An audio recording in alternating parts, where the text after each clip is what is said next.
안녕하세요. 자, 오늘은 6번부터 10번까지에 대한 해설 강의와 함께 개념 설명 진행을 해보도록 하겠습니다. 지난 시간 괜찮았어요? 좋습니다. 여러분들한테 이제 이렇게 설명을 하나하나 좀 해가면서, 그러니까 뭐 개념만큼 자세하게 뭐 설명하지는 않지만 그래도 어느 정도 여러분들이 다시 한번 내용을 볼 수 있는, 약간 요약을 할 수 있는 그런 정도의 내용과 함께 해설 강의를 진행을 하고 있습니다. 자, 그러면 한번 6번 문제부터 한번 다뤄보도록 하겠습니다. 자, 한번 보겠습니다. 자, 6번입니다. 자, 6번 문제는 바로 상대 속도와 관련되어 있는 거죠. 상대 속도. 자, 이 상대 속도라는 것은 이제 우리가 어떨 때 사용하는 걸 이제 우리가 상대 속도라고 얘기를 하는지 한번 생각해 보겠습니다.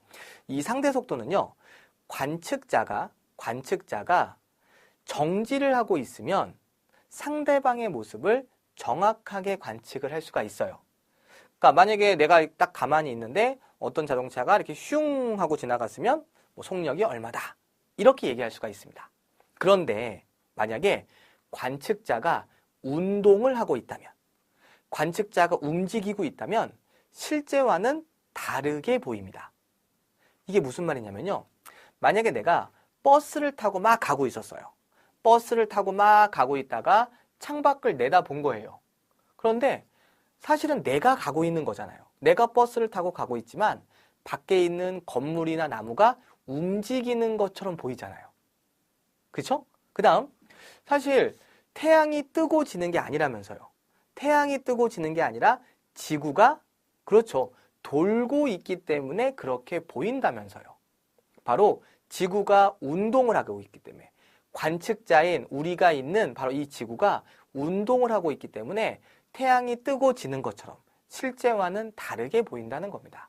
바로 이럴 때 우리는 상대 속도의 개념을 사용을 하게 되는 거예요.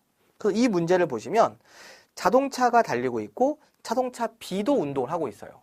둘 다 움직이고 있다 보니까 A가 B를 보든 B가 A를 보든 서로 실제와는 조금 다르게 보이게 된다는 거죠. 이걸 바로 우리는 상대 속도라고 얘기를 하게 됩니다. 그래서 이렇게 관측자, A가 관측자가 됐건 B가 관측자가 상관없습니다.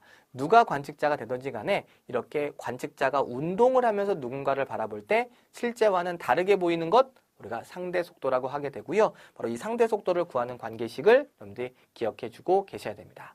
이 상대 속도는 어떻게 계산하냐면요, 바로 상대방 속도입니다. 상대방 속도에서 누구의 속도를 빼줘야 되냐면요, 바로 관측자의 속도를 빼주면 됩니다. 상대방 속도에서 관측자의 속도를 뺀 것을 바로 우리는 상대 속도라고 얘기를 해요. 근데 여기서 실수하지 말아야 될 건 이런 겁니다. 예를 들어서 문제에서 뭐라고 써있냐면, 자 보세요. A에 대한 B의 속도라고 적혀 있습니다. A에 대한 B의 속도. 일단 문제를 풀기 위해서 첫 번째 생각해야 될 건 누가 관측자냐는 거죠. 누가 관측자일까요? A에 대한 B의 속도라는 건 A를 관측자라고 하는 걸까요? 아니면 B를 관측자라고 하는 걸까요? A입니다. 왜냐하면요, A에 대해서 B의 속도를 측정하는 거니까요. A를 중심으로 해서 B를 보는 거기 때문에 이럴 때는 A가 관측자가 되고 B가 상대방이 되는 겁니다. 일단 이걸 잘 찾아야 돼요. 누가 관측자인지 누가 상대방인지. 그래서 A에 대한 B의 속도. 그러면 이거는 바로 B를 상대 방향으로 하는 거기 때문에 B의 속도에서 A의 속도를 빼준 값을 구하라는 얘기구나 라는 게 일단 첫 번째. 자, 그 다음 두 번째입니다. 자, 문제에서 지금 뭐라고 적혀 있냐면요, A는 동쪽으로 80으로 달리고 있다라고 문제에 써 있고요. 그 다음에 B는 서쪽으로 100km/h로 달리고 있다고 적혀 있어요. 그래서 여기서 여러분들이 B의 속도는 100이고 A 속도는 80이니까 그걸 빼서 20 이렇게 구하면 되느냐? 이렇게 구해도 틀립니다. 뭐가 틀렸죠? 바로 방향에 대한 개념이 지금 들어가 있지가 않아요. 왜냐하면요, 얘는 지금 속도라고 적혀 있습니다. 속도. 자, 우리가 속력과 속도의 가장 큰 차이점이 뭐였냐면, 속력은 방향 필요가 없어요. 방향 표시를 하지 않습니다. 하지만 속도는 방향 표시가 들어가야 됩니다. 그리고 물리에서의 속도의 방향은 바로 플러스 마이너스의 부호로 나타나게 된다는 거죠. 그래서 내가 만약에 동쪽을 플러스로 표시를 할 거라면 서쪽은 부호가 뭐가 돼야 되죠? 그렇죠. 마이너스가 돼야 된다는 겁니다. 그래서 이러한 부호를 대입을 해서 계산이 들어가 줘야 된다. 이런 얘기죠. 자, 그럼 해보겠습니다. 자, B의 속도는 마이너스 100이라고 적어주면 되고요. A의 속도는 바로 플러스 80이라고 적어주시면 됩니다. 그래서 마이너스 100에서 플러스 80을 빼게 되는 거죠. 그러면 값이 얼마가 나오게 되냐면 마이너스 180이 나오게 됩니다. 이 상태에서 끝나면 안 되고요. 만약에 크기는 이라고 물어보면 그냥 절대값으로 180이 정답이 됩니다. 하지만 그렇지 않다면 내가 마이너스를 어느 쪽으로 놔뒀죠? 그렇죠. 서쪽을 마이너스로 놔뒀잖아요. 그러면 이 마이너스라는 표현 대신에 마지막에 얘를 서쪽이라고 이렇게 바꿔서 적어줘야 됩니다. 이해되시죠? 예. 그렇게 해서 계산해서 정답을 구하시면 서쪽으로 180km/h 이렇게 적어주시면 되는 거예요. 그래서 문제에서 이러한 플러스 마이너스를 이 문제처럼 이렇게 정해주지 않아요. 그래서 어떤 사람은 동쪽을 마이너스로 하고 서쪽을 플러스로 표시할 수도 있고요. 아니면 어떤 사람은 지금 저처럼 플러스 이렇게 표시할 수 있지만 결국에는 마지막에 방향을 딱 바꿔주시면 정확하게 답이 다 똑같이 나오게 됩니다. 아시겠죠? 그래서 이 문제를 풀기 위한 첫 번째, 일단은 기본식은 당연히 알고 있어야 됩니다. 그리고 누가 관측자이고 누가 상대방인지를 찾는 게 일단 중요하고요.